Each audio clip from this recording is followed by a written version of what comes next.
जब हम लोग बचपन में स्कूल में पढ़ते थे तो वहाँ पर जो हमारे टीचर्स हैं वो कहा करते थे कि अपनी हैंडराइटिंग अच्छी करो, अगर हैंडराइटिंग अच्छी होगी तो उसके एक्स्ट्रा मार्क्स दिए जाएंगे।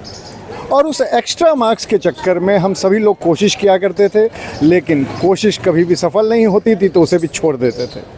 लेकिन उस समय हमने कभी जीवन में ये नहीं सोचा था कि ज़िंदगी में एक मौका ऐसा भी आ सकता है कि जब शायद अच्छी हैंडराइटिंग की वजह से हमारी समस्या का समाधान हो जाए।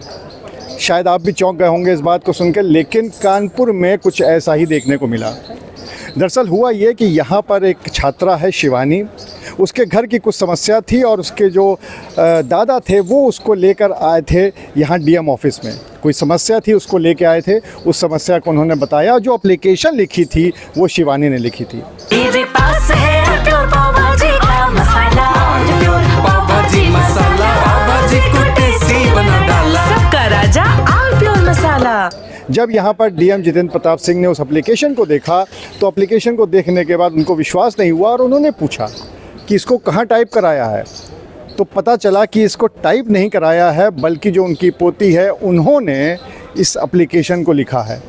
डीएम साहब को विश्वास नहीं हुआ। वहाँ पर जनता दरबार में जो और भी लोग मौजूद थे उनसे कहा गया, उनको भी वो एप्लीकेशन दिखाई गई, लेकिन सभी का ये कहना था कि ये एप्लीकेशन तो टाइप की हुई है।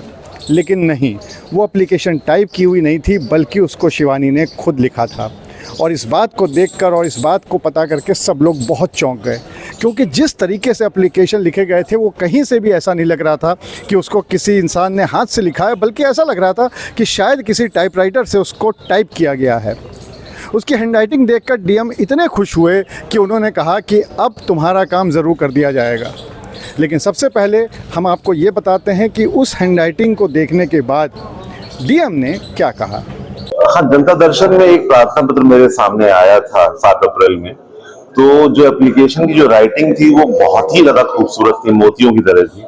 तो जो एप्लीकेशन लेके आया तो मैंने बताया लिखी किसने है, तो उनके बताया कि मेरी नातिन ने लिखी है। तो ये राइटिंग तो अविश्वसनीय जैसी लगती है बिल्कुल। तो जो बेटी उनकी नातिन जो शिवानी है वो आई है मेरे साथ मिलने के लिए, और जो मैंने उनकी क्लास वर्क की कॉपी देखी है वो अमेजिंग है। इससे अच्छी मतलब हैंड राइटिंग मैंने तो कभी नहीं देखी है। तो उन बच्चियों से बात हो रही है, बड़ा टैलेंटेड है, कैलीग्राफी में जा सकती हैं, आर्टिस्ट हो सकती हैं। तो वही उनसे संवाद किया गया और एक उदाहरण है कि बहुत साधारण परिवार से, और जैसे बच्ची ने बताया कि वो 3-4 रुपए का पेन आता है, उससे वो ऐसी राइटिंग है। तो अविश्वसनीय सा है, लेकिन एक जीवन का सकारात्मक पक्ष है। अब हैंडराइटिंग इतनी अच्छी थी तो निश्चित तौर पर उसका पुरस्कार भी बनना था, और इसी को देखते हुए शिवानी को कलेक्ट्रेट में बुलाया जाता है, वहाँ पे उसको पुरस्कृत किया जाता है और उसके बाद वो भी खुश हो जाती है। तो वो अपने बारे में और अपनी हैंडराइटिंग के बारे में क्या बताती है, चलिए आपको वो भी सुनाते हैं।